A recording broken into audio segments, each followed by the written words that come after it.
Hello there, friends. The table is set for your Sunday morning spread from Cards of Light, Bright Blessings of the Tarot. Thank you for joining me again for, is it August 21st already? Crazy, crazy, crazy.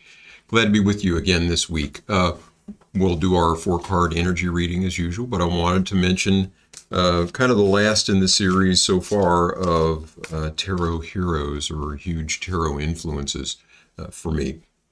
The person that has taught me the most about this art over the past 6-7 months here is a guy named Joe Monteleone. He runs an outfit called the Tarot Mysticism Academy, and he's got some great courses there if you're just beginning with the deck and just beginning to explore the cards and want to learn from the very basics. He's got an intro course that's excellent. And then all the way up to, mastery. He was the one, and I think I probably mentioned this on an earlier episode, that when I'd been hesitant to start in with the Thoth deck for lots of reasons. And when the images they got to the point where I just couldn't ignore them. I thought they were so beautiful, and they kept kind of popping up in my radar. When I got to that point and began to do a little bit of research, one of his videos about what you need to know before you start with this deck was the one that kind of shoved me over the edge. And this was a while ago, maybe a year or so ago, maybe a couple years ago even now. And so finally started studying under him this year. And what he has done for me, two things absolutely crucial. The first is there is sort of it seems like a schism sometimes with tarot between its use as a way of raising consciousness, a way of self-development, and its use to kind of get a gauge on the energies that are going on and to make some predictions, to get some idea, kind of like a weather report, except for the energies that are going. So some people would call this divination. Whatever word you want to use is fine. That's not one that I particularly use. But a way of getting information that helps us to make better decisions, I guess is the way to put that. And those two sides of things, the sort of mystical, exploring consciousness side, and the getting information that helps us make decisions side, aren't always easy to kind of sync up. And especially when you're reading for others, if you go into all of this esoteric lingo and all of the various systems of correlation and stuff that are out there, I think it's not useful to people, especially that maybe don't have a lot of experience with the cards. And so he helped me kind of bring those two things together in my own way of doing things, my own way of thinking about the cards. And the other thing is, when I first started talking to Joe, I said that the main thing that I was looking for was fluency, particularly with the Thoth deck, and not having to refer to reference materials constantly as I was working with the cards, being able to just read with them, because I was already pretty comfortable with the deck, with the Rider deck and with the Tarot de Marseille. But I was really struggling with the Thoth deck. And so he has really helped me over these past few months to get a lot more comfortable with the practical applications of these cards and actually using them in ways that can help other people. So very thankful for that. Also, some subtle things that he taught that really have helped to bring out my own intuition when I'm working with the cards. So anyway, I'll link to tarotmysticismacademy.com, I think is the URL for that. I'll also link out to Joe's YouTube, but check him out. Definitely a fresh and different approach to the cards that from what you might see elsewhere. And he's really kind of helped me, and a lot of other people I know, kind of notch up to the next level with the cards. So Joe, thank you. Let's go to the table now for our Sunday morning 4-card energy reading. As usual, we're looking at the 4 dimensions of our lives here. Let's take just a moment to get our minds quiet before we deal the cards.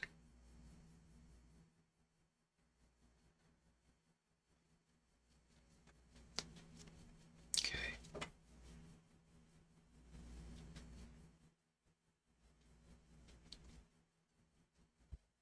So as usual, we are looking at the spiritual dimension, and we've got the Knight of Cups.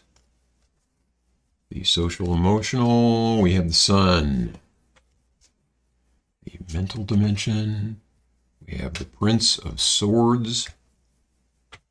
And the physical material, the Eight of Swords. So, 2 court cards, a major, and a pip card this time around, and 2 swords. Trouble, trouble, trouble, right? Okay. Let's kind of take these one at a time. The Eight of Swords in Crowley style is this interference.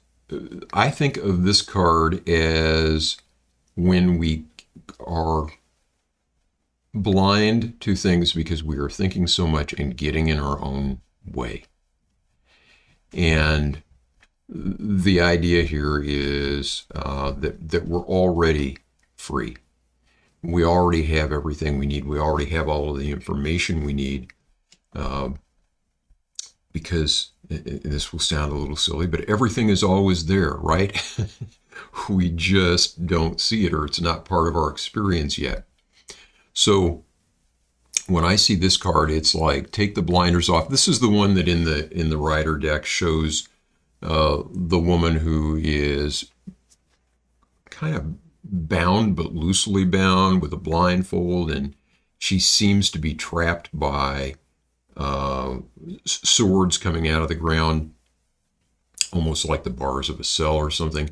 But it's obvious to anyone looking on that she could easily free herself. That it is, she has got more liberty than she thinks. And if she were to use that liberty to loose the bonds a little further, take the blindfold off, she'd see, oh, well, I can step out right here. And so it sort of represents that self-imposed limitation to our power. So in the dimension of our lives having to do with the physical and material aspects of things, so health, finances, we may be feeling kind of stuck. We may be feeling that we are trapped, that we do not have the freedom that we want. We may be frustrated, kind of not even know where to begin to move forward. But what this card tells us is that that is self-imposed. We're not seeing the bigger picture. And so sometimes if we get our minds still and, or we take a break, we take in a little rest and recreation, that will kind of nudge things loose. This is like the card 2 of writer's block. I wonder if there is someone who has been working on a project that involves either writing or creativity of some kind that's just sort of facing a block there. When you're staring at that blank screen or blank sheet of paper and you feel something inside that needs to get out, but you just kind of can't seem to get it out there. That's the way that this is feeling to me this morning. So if that's you, the key here is to breathe, settle down, and look for the breakthrough that is coming. You can't really force it. You can't really force yourself to see the big picture. You just have to open up your eyes. And the good news is that over here in the social emotional realm, we've got the sun. And that represents that inner light and the external light. I love and I'm not sure if this is Jalid and Rumi, but some poetic mystic said, light within us, light between us, light surrounding us. That's what this card represents. So even though we may be feeling frustrated here in the physical and financial dimension of our lives, that we're just kind of stuck and kind of can't move forward with something material, we've got this beautiful light energy in the emotional and social dimension of our lives. And so we should make the best of that. And maybe sharing this light with others and kind of leaning on the light of others, finding the light of others, will help us with a breakthrough with whatever is going on over here in this other dimension. So good news here. Okay, we get up into the mental dimension though, and more confirmation that we're kind of stuck ourselves. Princess of Swords. This is the intrepid young sleuth. Lots of excitement. So this would be earth of air, would be the elements represented by this card. Swords, the cards of the mind, the cards of the element of the air. And the princess is kind of like the beginner, and the representation of that energy that is most grounded, most primal, closest to the earth. And so this card is the explorer. This person loves word games and gets excited about new books and things like that, but sometimes can be so in the realm of the mind. They're too far in their head to kind of see what's going on in the outer world. And that's kind of what's going on in this card over here too. So the trick to that is to use that energy to explore and to broaden our horizons a little bit, not to kind of get bound up in mental tinker toys, but to really look for new sources of inspiration, new ways of looking at things, maybe new mantras, maybe finding a breakthrough there. I'm going to go out on a limb. If you don't do mantra practice yet, this may not mean a lot to you, but if you do, I'm going to recommend Hari Om as the mantra for you for this week, especially if you're feeling stuck somehow, either in the physical or the mental dimension of your life. Hari Om, which is sort of removes obstacles and problems, removes some of the nastier stuff in our lives, some of the gunk that we have on our heart. And Om, of course, the universal vibration, which also relates to the sun. Boy, we're getting way out on the edge. I said earlier that Joe had helped me move from this very deep esoteric stuff to a little more practical use of the cards, but some days and some days not. So anyway, if you don't do mantra practice, it's pretty simple. I'll maybe try and link to some resources on that as well, but basically sit in a chair with your spine straight but relaxed. Hands in the lap are fine. No special positions or anything are needed. Take some deep breaths to get started. Close your eyes. Bring your vision or your mental attention to the middle of your forehead, kind of between your eyebrows, a little higher than that.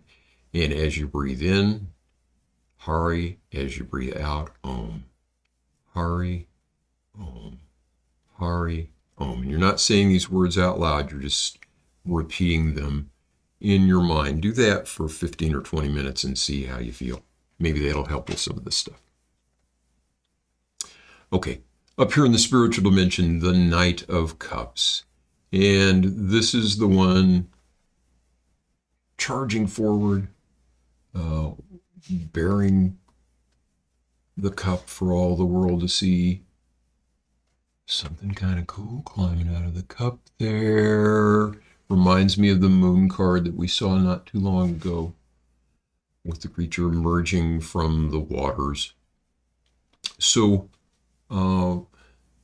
this is the card of wearing one's heart on one's sleeve, of not being ashamed of who we are, not being ashamed of who we love, not being timid about expressing what's in our hearts, not being timid about expressing the love that is there, especially. And so in the spiritual dimension, that is a good practice, that sort of openness and vulnerability. It can be scary, but the more that we practice it, the easier it becomes. And it helps us gain integrity when what we are expressing to the world is what is the truth of our lives, the truth of our hearts. I have a feeling that this actually relates to this social dimension of our lives as well.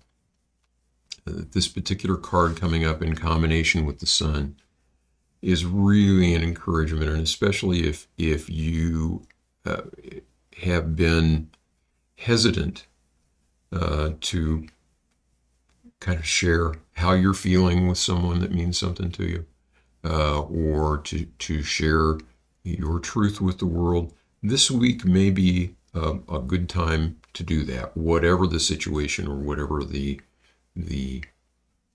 circumstances are. Might be a good time to at least try to live a little more authentically to what's going on in the interior space. Because life is short, right? Just taking one last look at the overall here.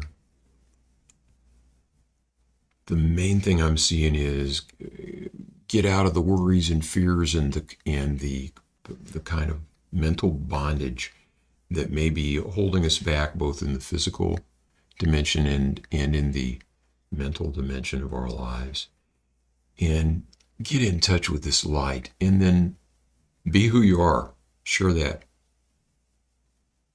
That's the way I would read these. I'd love to hear what you think. If you're a reader and you have a different way that you would approach these cards, I would love to hear from you. Or if somehow or another these are resonating with you, or if you've got questions either about this spread or about these cards or about this deck or about the practice of throwing tarot cards, I would love to hear from you. You can either leave comments, as always, with the video here, or pop on out to the weblog at brightblessingstarot.com and get in touch with me there.